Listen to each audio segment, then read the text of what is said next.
Hello viewers, welcome back to my educational activity studies channel. आज के इस video में चतुर्थ श्रेणी का हिंदी पुस्तक के 9वें पाठ मैं पढ़ने वाली हूँ, चाँद की सैर। लता और माधव अपने अपने बिस्तर पर बैठे थे। खिड़की से पूर्णमासी का गोल रूपहला चाँद दिखाई दे रहा था। दोनों प्रसन्न मन चाँद को निहारने लगे। उन्हें चाँद में अलग अलग आकृतियाँ नजर आ रही थी। पास में ही दादाजी किताब पढ़ रहे थे। दादाजी, चाँद पृथ्वी से कितना दूर है? माधव ने सिर खुजाते हुए पूछा। 2 लाख मील से भी आगे है। यदि कोई दिन रात लगातार चलता रहे तो चाँद तक पहुँचने में कितना समय लगेगा, जानते हो? अब सवाल पूछने की बारी दादाजी की थी। माधव और लता दोनों एक दूसरे का मुंह देखने लगे। तो देखो, यहाँ पर माधव और लता दोनों बैठे हैं और उनके दादाजी किताब पढ़ रहे हैं। तो है ना, यहाँ पे दिया हुआ। उसके बाद पढ़ते हैं, ठीक है। लगभग 219 वर्ष लगेंगे। तभी दादी जी की आवाज़ सुनाई पड़ी। वे सबके लिए बेसन के लड्डू लाई थी। दादाजी ने बात आगे बढ़ाई और बताया, चाँद रात में रोशनी देता है, लेकिन बच्चों, उसके पास स्वयं की रोशनी नहीं है। वह तो सूर्य के प्रकाश से ही चमचमाता है। अच्छा दादाजी, चाँद बड़ा है या हमारी पृथ्वी? लता ने उत्सुकता से पूछा। चाँद बहुत छोटा है। हमारी पृथ्वी चाँद से 81 गुना बड़ी है। दादाजी, मुझे चाँद पर कुछ पेड़ दिखाई दे रहे थे। क्या चाँद पर हमारी पृथ्वी की तरह पेड़ पौधे हैं? माधव ने लड्डू मुंह में डालते हुए पूछा। चाँद पर पेड़ पौधे नहीं हैं, पशु पक्षी भी नहीं हैं। पता है क्यों?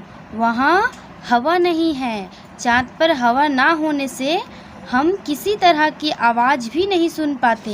लगता है जैसे बहरे हो गए हैं, दादाजी ने बताया। फिर क्या है चाँद पर? अब लता ने पूछा। चाँद की ज़मीन पर बहुत सी दरारें और गड्ढे हैं, क्योंकि चाँद की ज़मीन ज्वालामुखियों से बनी है। एक मज़े की बात और बताऊं? चाँद पर 15 दिन तक लगातार दिन और उजाला रहता है और 15 दिन तक रात। फिर तो वहाँ मज़े से खूब सो सकते हैं। दोनों बच्चे चहकते हुए बोले। अच्छा चलो, अब तुम लोग सो जाओ, बहुत रात हो गई है। कल तुम्हें एक पुस्तक दूंगा, चाँद की सैर। उसे पढ़ना और चाँद के बारे में ढेर सारी बातें मालूम करना। दादाजी ने दोनों को चादर ओढ़ाकर सुला दिया। सुबह उठते ही माधव और लता दोनों पुस्तक की ओर लपके। दोनों ने आगे की कहानी पढ़नी शुरू की। चाँद पर गुरुत्वाकर्षण शक्ति बहुत कम है। अब यह कौन सी शक्ति है? एक कंकड़ को आसमान की तरफ फेंको तो वह तेजी से धरती की तरफ खींचा चला आएगा। यही गुरुत्वाकर्षण शक्ति है। यह शक्ति चाँद में बहुत कम है। पृथ्वी की गुरुत्वाकर्षण शक्ति का 6वां भाग चाँद में है। इसलिए अगर हम किसी को एक हाथ से उठाना चाहें तो आसानी से उठा सकते हैं। तुम हल्की सी छलांग लगाओगे तो भी लंबी दूरी लांघ सकते हो। अब मुश्किल यह है कि चाँद पर पहुँचा कैसे जाए। चाँद तो पृथ्वी से बहुत दूर अंतरिक्ष में है। वहाँ जाने के लिए साधारण विमान की नहीं बल्कि अंतरिक्ष यान की ज़रूरत होती है। चाँद पर हवा नहीं है, इसलिए आवश्यकता के अनुसार हवा साथ ले जाई जाती है। हाँ, एक ज़रूरी बात, अंतरिक्ष की यात्रा करने के लिए विशेष वस्त्रों की भी ज़रूरत होती है। अंतरिक्ष में वैसा भोजन नहीं किया जाता जैसा हम तुम पृथ्वी पर करते हैं। वहाँ केवल शक्तिदायक पौष्टिक गोलियाँ ही खा सकते हैं। प्यास लगने पर विशेष रूप से तैयार किया गया फलों का रस ही पी सकते हैं। हम अंतरिक्ष यान में चलते नहीं हैं बल्कि तैरते हैं क्योंकि वहाँ चुंबकीय शक्ति नहीं होती। क्या तुम जानते हो चाँद की ज़मीन पर सबसे पहला कदम किस व्यक्ति ने रखा था? उसका नाम था नील आर्मस्ट्रॉन्ग।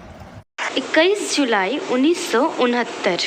यह तारीख सबको याद है क्योंकि इसी दिन अंतरिक्ष यान चाँद के पास जा पहुंचा। इसमें 3 यात्री थे।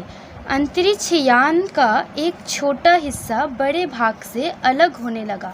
इस छोटे हिस्से में 2 यात्री थे। यह छोटा हिस्सा चाँद के चक्कर लगा रहा था। अंतरिक्ष यान का दरवाज़ा खुला। आर्मस्ट्रॉन्ग सीढ़ियों से धीरे धीरे उतरा। उसने चाँद पर अपना पाँव रखा। तब उसने कहा, यह मनुष्य का सबसे छोटा कदम है और मानव जाति की एक बड़ी सफलता है। सारा संसार खुशी से झूम उठा। दूसरा यात्री एडविन आद अलिट्रॉन भी यान से उतरा। दोनों चाँद पर चलने लगे। वे आसानी से नहीं चल पा रहे थे। वे रुक रुक कर लड़खड़ा कर चल रहे थे। वहाँ से जब उन्होंने पृथ्वी को देखा तो वे खुशी से उछल पड़े। जानते हो क्यों? इंसान ने धरती से चाँद को देखा है, लेकिन पहली बार किसी ने चाँद से धरती को देखा है ना। मज़ेदार बात, उन्होंने चाँद की ऊंची नीची जगह से कंकड़ और रेत को थैलियों में भर लिया। वहाँ से पृथ्वी की तस्वीर खींची। पृथ्वी बहुत सुंदर लग रही थी। फिर वे वापस यान की ओर लौटे। चाँद पर पहुँचना मनुष्य की महान उपलब्धि है। अब बच्चे भी चाहे तो चाँद की सैर कर सकते हैं। क्या तुम चलोगे चाँद की सैर करने? तो यहाँ पे ये शब्दार्थ है और ये कहानी यहीं पे ख़त्म है। अगर तुम सब भी चाँद की सैर करना चाहते हो तो ये चाँद की सैर कहानी को बिल्कुल बहुत अच्छे से पढ़े और सुने, तब तुम सभी भी ये चाँद की सैर कर सकते हो। तो आशा करती हूँ तुम सभी को ये वीडियो बिल्कुल बहुत पसंद आई होगी, और वीडियो अच्छी लगे तो ज़रूर लाइक करना, और तुम सब चैनल पे अगर न्यू हो तो चैनल को ज़रूर सब्सक्राइब करना।